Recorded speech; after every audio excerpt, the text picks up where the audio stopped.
Hello friends, welcome to my channel. দেশ এবং দেশের বাইরে থেকে যারা আজকে আমার ভিডিওটি কন্টিনিউ করেছেন প্রত্যেককে কমল হোসেন ব্লগ ইউটিউব চ্যানেলে স্বাগতম।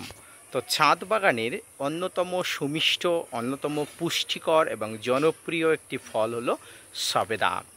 আমরা আমাদের ছাদ বাগানের সংগ্রহে একটি সবেদা চারা না রেখে আমরা শান্ত হই না, আর সেই সবেদা গাছ থেকে সারা বছর ধরে প্রচুর পরিমাণ ফলন পাওয়ার আশা নিয়ে আমরা ছাদ বাগান শুরু করি। কিন্তু সমস্যা হয় ছাদ বাগানের গাছ পরিচর্যা করার ক্ষেত্রে। অনেক সময় আমাদের গাছগুলোর অনেক বড় বয়স হয়ে যাওয়ার পরেও প্রচুর পরিমাণ ফলন পায় না। পাশাপাশি সবেদা গাছে প্রচুর ফুল আসলেও ফুলগুলো সঠিকভাবে পলিনেশন না হয়ে ফুলগুলো ঝরে পড়ে যায়। তো কি সেই সমস্যা, কিভাবে পরিচর্যা করলে গাছ ভর্তি ফুল পাবেন, পাশাপাশি এই ফুল আনানোর পাশাপাশি প্রচুর পরিমাণ যে ফুল থেকে গুটি ধরবে তার সমগ্র পরিচর্যা সম্পর্কে আপনাদের সঙ্গে আলোচনা করব। মনোযোগ সহকারে ধৈর্য নিয়ে দেখতে থাকুন। যত ফল আছে তার মধ্যে অন্যতম পুষ্টিকর একটি ফল হলো এই সবেদা। আর এই সবেদা ফল যদি আপনি একবার সঠিকভাবে আপনার ছাদ বাগানের গাছে ফলাতে সক্ষম হন এবং সেই গাছে যদি সঠিকভাবে ফলে, তাহলে দেখবেন আপনার মতো খুশি কেউ হতে পারবে না। তো সর্বপ্রথম আপনাদের সবেদার চারা নির্বাচন করতে হবে এবং চারা নির্বাচনের সময় আপনাকে অবশ্যই গ্রাফটিং চারা নিতে হবে, অর্থাৎ বীজ থেকে তৈরি চারা কখনোই নেবেন না। এরপরে সবেদা গাছের যে মাটি প্রস্তুত করবেন সাধারণভাবে আপনি প্রস্তুত করুন।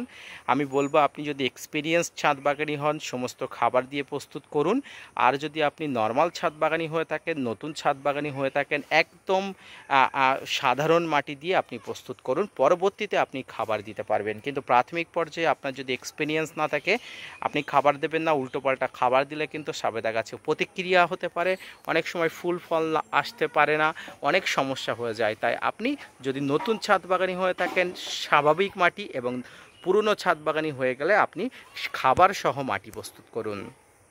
তো আমি নতুন ছাদ বাগানের জন্য বেশি বেশি বলছি, আপনারা যখন সাধারণ মাটি দিয়ে গাছটি লাগাবেন তার পরবর্তী 3 মাস পরে আপনাকে খাবার দিতে হবে। এই খাবারের মধ্যে অবশ্যই কম্পোস্ট সার, নিমখোল, শিংকুচি, হাড় গুঁড়ো, ভার্মি কম্পোস্ট সঠিকভাবে আপনি একসঙ্গে করে 15 থেকে 20 দিন রেখে একটা 10 ইঞ্চির উপরের টবে ক্ষেত্রে আপনারা 1 থেকে 2 মুঠো এবং হাফ ড্রামে আপনারা 500 থেকে 1 কেজি পরিমাণ দিতে পারেন, তবে সেক্ষেত্রে গাছের আয়তন অনুযায়ী। এবার আসি সবেদা গাছে ফুল আনানোর পরে। দেখুন সবেদা গাছে মোটামুটি এমন একটি গাছ সারা বছর এখন ফলন পাওয়া যায় উচ্চ ফলনশীল গাছগুলোতে। তো এই সবেদা গাছে প্রচুর পরিমাণ ফুল আসলে অনেক সময় আমরা দেখি যে সবেদা ফুল থেকে ফল হচ্ছে না, কারণ সবেদা ফুলকে অনেক সময় পলিনেশন করার প্রয়োজন হয়। তো ফ্রেন্ডস, পলিনেশন কী পদ্ধতিতে করতে হয় তার সম্পর্কে একটা ডেডিকেটেড ভিডিও আমি আনবো, কিন্তু অনেক ক্ষেত্রে পলিনেশন করা সম্ভব হয় না। তো আমি প্রথম বলবো যে সমস্ত সবেদা গাছের যে সিজন অর্থাৎ সিজনাল, এই সময়টা অর্থাৎ জুন জুলাই মাসে প্রচুর পরিমাণ, দেখুন আমার সবেদা গাছে প্রচুর পরিমাণ ফলন আসছে। তো এই সময়টায় আগে আপনাকে ছাদ বাগানে একবার ভালো মানের একটা প্রিজিয়ার দিতে হবে। প্রিজিয়ার মিন্স প্লান্ট গ্রোথ রেগুলেটর, উদ্ভিদের বৃদ্ধি বিকাশকে স্তমিত করে দিয়ে ফুল ফল আনতে সাহায্য করে এই প্রিজিয়ার। তো এক্ষেত্রে আমি আপনাদের বলবো বুস্টার 2 স্প্রে করতে আপনারা প্লানোফিক্স ব্যবহার করতে পারেন, মিরাকুলান ব্যবহার করতে পারেন। প্লানোফিক্স মিরাকুলান ব্যবহারের ক্ষেত্রে আপনারা যে পরিমাণ নিয়ম আছে, অর্থাৎ যতটা পরিমাণ দিতে হয় অবশ্যই ব্যবহার করবেন। প্লানোফিক্সের ক্ষেত্রে 6 থেকে 7 ফোঁটা 1 লিটার জলে, মিরাকুলানের ক্ষেত্রে 20 থেকে 22 ফোঁটা 1 লিটার জলে, কিন্তু আমি যেটা ব্যবহার করতে বলছি বুস্টার 2, এটি মাত্র 1 ফোঁটা 1 লিটার জলে। অত্যন্ত তাৎপর্যপূর্ণ একটা পিজিআর, এটি দিবেন। এরপরে আপনার গাছে যখন ঝেঁপে ফুল আসবে, আপনি যে ধরনের পিজিআর ব্যবহার করবেন, ঝেঁপে ফুল আসবে, ঠিক সেই ফুল আসার মুহূর্তে আপনাকে একবার একটা মাইক্রোনিউট্রেন্ট দিতে হবে। অর্থাৎ মাইক্রোনিউট্রেন্টের মধ্যে যেটি আমি দেওয়ার কথা বলবো সেটি হচ্ছে বোরন, এবং এর সঙ্গে একটু দেবেন সেটি হচ্ছে এসওপি অর্থাৎ সালফেট অফ পটাশ। এই এসওপি এবং মাইক্রোনিউট্রেন্ট বোরন অত্যন্ত গুরুত্বপূর্ণ ভূমিকা গ্রহণ করবে গাছের ফুল থেকে ফল আনার জন্য, পাশাপাশি ফল ড্রপ হয়ে যাওয়া সামগ্রিকভাবে রক্ষা করবে এই মাইক্রোনিউট্রেন্ট বোরন। তো 1 গ্রাম 1 লিটার জল হারে দুটোকে 1 গ্রাম 1 গ্রাম করে 1 লিটার জলে একসঙ্গে মিশিয়ে আপনারা স্প্রে করবেন। সারাদিনের যে কোনো মুহূর্তে আপনারা স্প্রে করতে পারেন, তবে সকালের দিকে এবং বিকালের দিকে স্প্রে করলে সবচেয়ে বেশি ভালো হয়। এবং সাধারণভাবে এই যে সবেদা গাছ আছে, সবেদা গাছে সাধারণ কোনো রোগ পোকার আক্রমণ সাধারণ হয় না।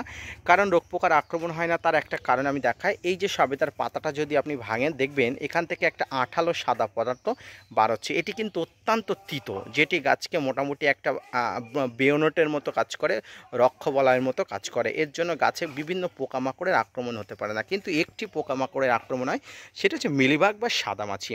আর এই সাদামাছির আক্রমণ দূর করার জন্য আপনারা সাইপারমেথ্রিন গ্রুপের প্রোফেক্স সুপার আপনারা 15 দিন অন্তর অন্তর 1 লিটার জলে মোটামুটি 1 থেকে 1.5 ml ব্যবহার করলে মোটামুটি সামগ্রিকভাবে আপনার গাছে সমগ্র এই যে সাদামাছি সমগ্র আউট হয়ে যাবে। যদি আপনারা জৈবিকভাবে ব্যবহার করতে চান তাহলে অবশ্যই নিম তেল ব্যবহার করতে পারেন, সপ্তাহে একবার করে নিম তেল ব্যবহার করে মোটামুটি হয়ে যাবে। কিন্তু এক্ষেত্রে একটা কথা, যখন সবেদা গাছে ফুল আসা শুরু হবে আপনি কোনো রকম কোনো জৈব খাবার দেবেন না, মিশ্র খাবার দেবেন না, শুধুমাত্র তরল স্প্রে যেটা অর্থাৎ বোরন এবং এসওপি যেটা বললাম আপনি 15 দিন অন্তর অন্তর স্প্রে করতে পারেন, তাতে কিন্তু খুব ভালো কাজ হবে। এই সময় যদি আপনি খাবার দিয়ে দেন গাছ কিন্তু ফুল ঝরিয়ে দিয়ে ভেজিটেটিভ গ্রোথের দিকে নজর দিয়ে দেবে, সেক্ষেত্রে আপনার কাছে ফুল থেকে কিন্তু ফল আসবে না। এবং এই সময় যে গুটিগুলো ধরবে, অর্থাৎ দেখুন এই যে গুটিগুলো ধরেছে, এই গুটিগুলো অবস্থায় যখন গাছের সামগ্রিক গুটিগুলো এসে যাবে সেই সময় আপনাকে আরও একবার পিজিআর স্প্রে করতে হবে এবং মাইক্রোনিউট্রেন্ট এবং বোরন তো আপনি স্প্রে করছেনই। তো এইভাবে আপনার সবেদা গাছের পরিচর্যা করুন, দেখবেন সামগ্রিকভাবে আপনার সবেদা গাছটি প্রচুর পরিমাণ ফুল আসবে এবং ফুল ঝরে পড়ার প্রবণতা অনেক অংশে কম হবে। ধন্যবাদ।